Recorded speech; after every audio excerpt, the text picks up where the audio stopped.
Sometimes I notice how often we're chasing pleasure without really realizing it. It can be obvious, like with food or sex or comfort, but it also hides in places we don't usually think of, like helping others, being seen as wise, feeling good about doing the right thing. Even the idea of knowing more, understanding life better, becoming more spiritual, there's pleasure in that too. Krishnamurti once pointed out, we are not only seeking physical pleasure, but also psychological satisfaction. It's like pleasure sits quietly underneath so much of what we do, and it doesn't just come out of nowhere. It starts with something simple. I see a beautiful car. There's a sensation, a little reaction in me. I touch it or imagine touching it. I drive it, and then comes the desire to have it, to be seen in it.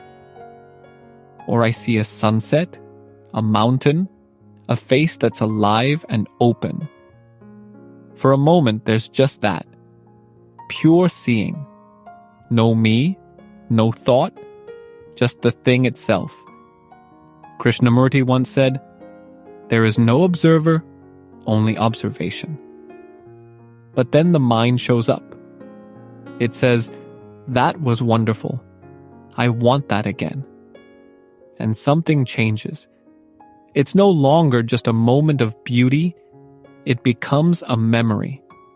And with memory comes wanting. The more we think about it, the more we strengthen that desire. As Krishnamurti reminded, thought is the response of memory, and memory is always old. It's the same with sex, or anything that gives delight. The first reaction is simple, natural, but thought comes in and holds on to it. It turns the moment into something we want to repeat. Thought keeps chewing on it, replaying it, and soon, what was once alive becomes a habit, a craving. Krishnamurti pointed out, thought gives continuity to pleasure, and where there is continuity, there is decay. And that's where pain begins. Because the next moment is never quite the same. We try to recreate what we felt before, but it slips away. And when we don't get what we want, something in us reacts. There's frustration, jealousy, fear.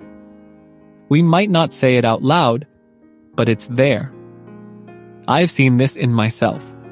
When I don't get a certain pleasure, whether it's being with someone, feeling respected, or just having a certain experience, there's discomfort, a kind of quiet panic, like something's been taken away.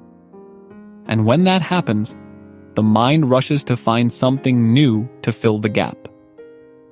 Krishnamurti once said, the moment you want to repeat a pleasure, it becomes a desire, and with it comes fear. It's not just about things or people. Even ideas can give us pleasure, beliefs, a sense of purpose, and when those are challenged or taken away, we feel unsteady, afraid, so we hold on tighter. But I wonder, what if I could just watch all of this? Not trying to stop it or fix it or judge it, but just really see it. Watch how quickly the mind turns something beautiful into something it wants to keep. Watch how it clings to memories and calls them joy. Krishnamurti quietly said, to observe without evaluating is the highest form of intelligence. Joy isn't the same as pleasure. Pleasure wants to be repeated. Joy just is. It comes and goes without effort. And when I start thinking about it, when I try to hold on to it, it fades. I've noticed that when I'm completely present with something, like really listening to someone, or watching the rain without naming it, There's no memory building in the background. There's no me there trying to keep it. Just the thing itself. And when that happens, it feels so full, so alive. But afterward, there's nothing left to chase. Krishnamurti once shared, in the space between two thoughts, there is an interval in which the mind is quiet. That interval is timeless. Maybe that's the difference. Thought is always old. It comes from memory.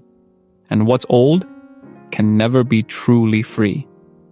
There's no freedom in repetition. It's simple. But maybe we don't like simple. We like to make things complicated. We want reasons and methods and philosophies. But maybe all that noise is just a way of avoiding what's right here. When someone we love pulls away, when life doesn't give us what we expected, when a belief we've held for years begins to crack, it hurts. And that hurt often comes from the loss of pleasure, the loss of certainty, the loss of being someone in a particular story. Krishnamurti once said, when you lose something that gave you comfort, you feel pain. Not because of the loss, but because of the dependence. But maybe, instead of escaping it, I can just stay close, noticing the whole movement, from perception to sensation to contact to desire. Watching how thought steps in and makes it something to hold on to. Krishnamurti would often say, be choicelessly aware of this whole process, not as an observer, but as that very movement. And maybe, just maybe, in that quiet seeing, there's space, not an answer, just space. And in that space, something else can live. Something that doesn't need to be remembered or repeated. Something still. Something free. Thank you for listening. If this resonated with you, please don't forget to like, share, and subscribe. Until next time, take care of your mind. We'll see you in the next one.